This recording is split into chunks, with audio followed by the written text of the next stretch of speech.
I'm Claire from the European Lung Foundation, and I'm delighted to introduce Dr. Peter Kardos, who is going to tell us about a recent conference he attended. Dr. Kardos, would you like to introduce yourself first, please? Thank you very much, Claire. I translate it now to German. The question was, die Frage war, ich habe eine Hustenkonferenz in Washington besucht. Das ist die wichtigste oder eine der wichtigsten Hustenkonferenz in Europa und in Amerika. Und wir hatten dort ungefähr 100 Teilnehmer aus 4 Kontinenten über 1,5 Tage. Und wir haben ein sehr interessantes Meeting da.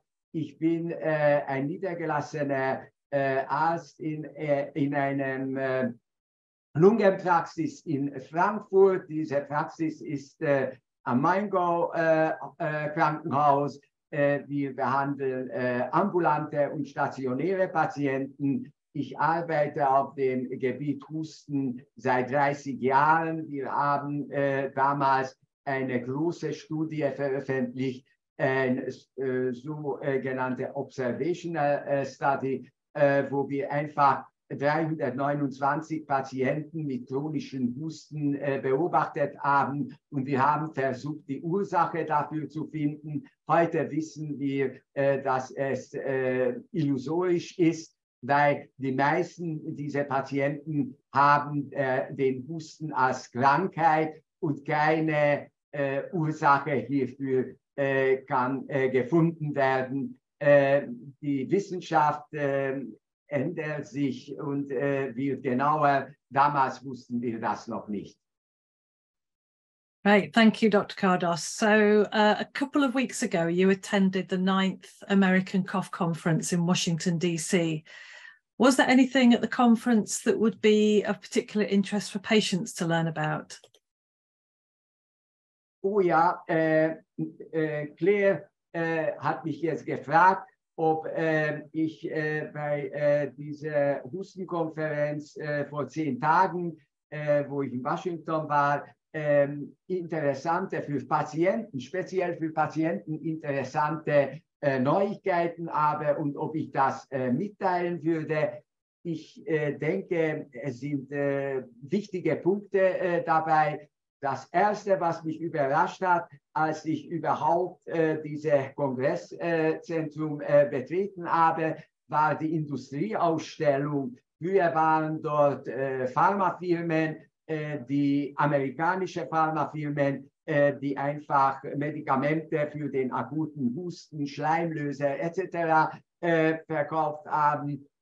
Jetzt waren 4 Firmen, die Hustenrekorder herstellen und validieren und jetzt auch verkaufen. Am meisten bekannt ist VitaloJect. Das ist ein Hustenmonitor, was in jeder wichtigen Hustenstudie bis jetzt für die Zulassung benutzt wurde.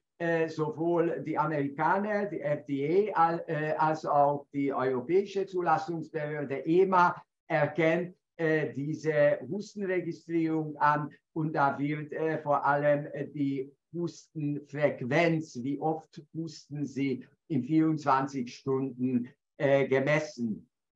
Ich arbeite in unserer Praxis sozusagen als zentriert auf Husten. Die Engländer sagen dazu Cough Clinic. Und wir haben viele Hustenpatienten. Im Laufe der Jahre habe ich mehr als 1000 behandelt.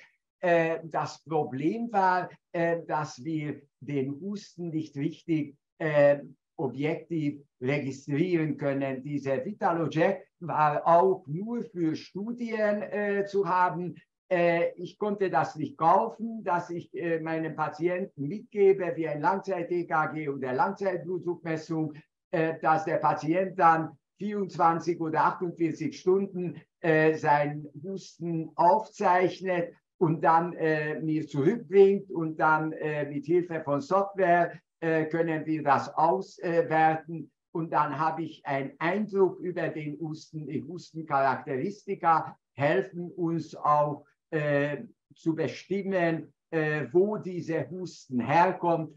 Die Tagesdistribution, ob der Patient mehr vormittags hustet oder nachts hustet, hilft uns auch.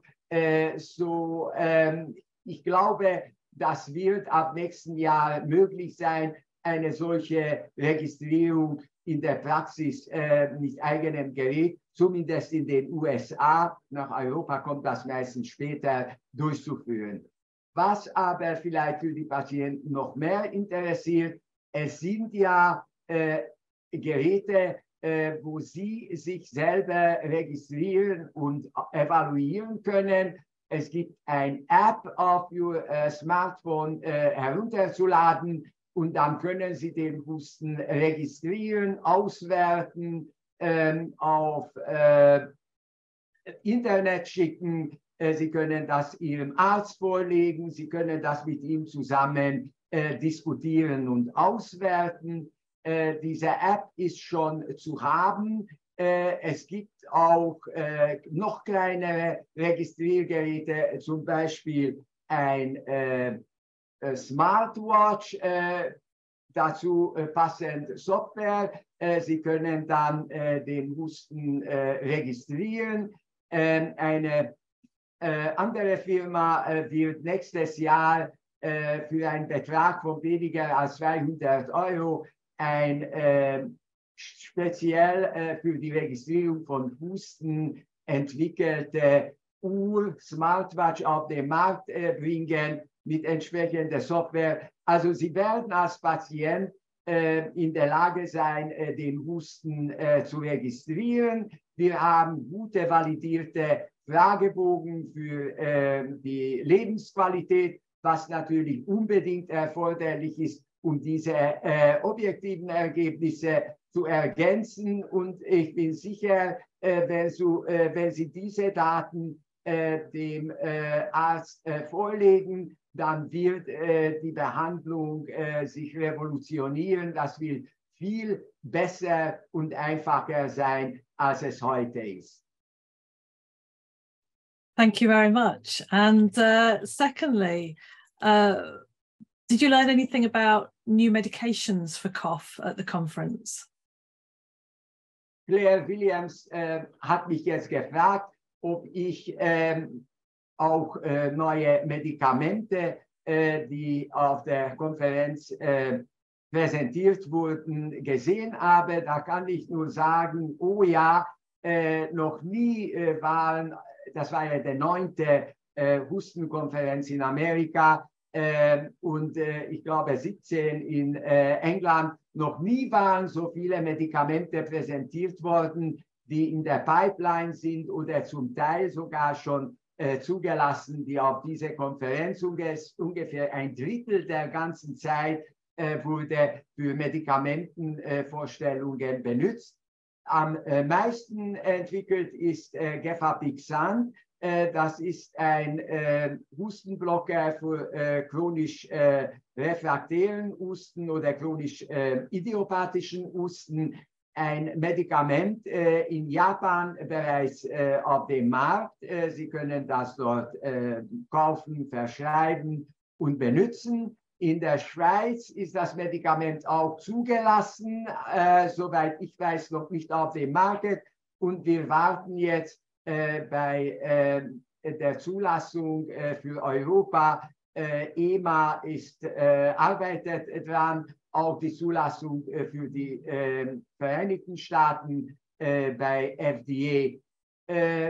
Gefapixant wurde in einer neuen Studie präsentiert, wo Patienten, die noch nicht so furchtbar lange husten, innerhalb eines Jahres fing der chronische Husten an, der ja definitionsgemäß mindestens 8 Wochen schon angehalten hat. Und wenn man diese Patienten untersucht mit Gefapixam, die reagieren genauso positiv, der Husten wird genauso besser wie bei Patienten, die in den pivotalen Studien, die für die Zulassung gemacht worden sind, durchgeführt wurden. Es waren vielleicht sogar die Designer dieser Zulassungsstudien überrascht, dass die meisten Patienten, die dort eingeschlossen worden sind, es war ja nur Voraussetzung mindestens 8 Wochen Husten, aber die meisten Patienten haben 10 Jahre und noch mehr gehustet.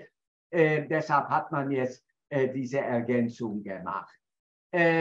Das zweite Medikament auf der gleichen pathophysiologischen Basis ist jetzt in eine Phase 3 Studie eingetreten. Wir werden das bei uns auch prüfen. Sie wissen ja, neue Medikamente werden erstmal in Laboratorien geprüft, dann in Phase 1 gesunde Probanden. Das ist vor allem die Sicherheit und die Pharmakokinetik.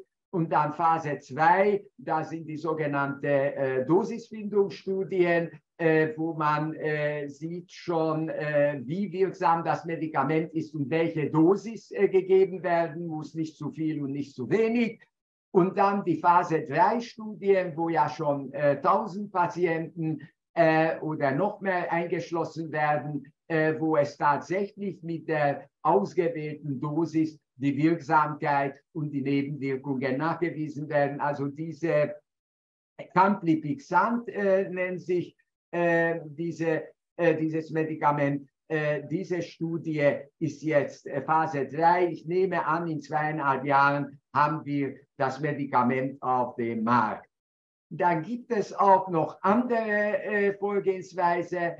Das nennt sich Repurpose Drugs. Das sind Medikamente, die bereits auf dem Markt sind, aber für eine andere Indikation. Zum Beispiel Nalbuphine ist so ein Opiat, was für Schmerz auf dem Markt ist, schon lange.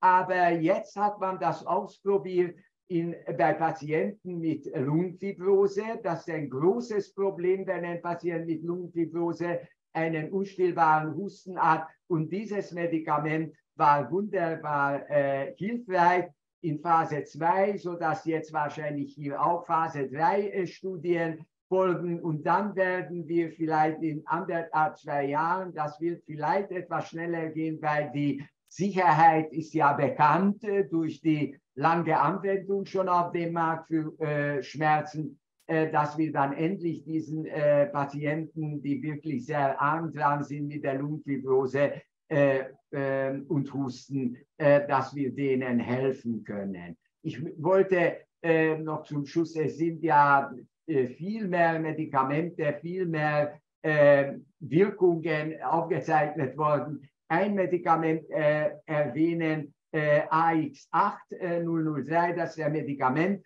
was für akute Hustenanfälle entwickelt wurde. Wenn ein Patient mit chronischem Husten plötzlich einen Hustenanfall bekommt, da kann er so eine Tablette lutschen und dann wird der Husten besser. Ich glaube, in 10 Jahren wird sich die Landschaft massiv verändern, so wie wir eine massive Veränderung in den 90er Jahren, frühe 2000er Jahren für die Herzinsuffizienz gehabt haben, wo wir jetzt wirklich wirksame neue Medikamente haben. Das wird auch beim Husten der Fall sein. Okay, danke schön, Dr. Kardas.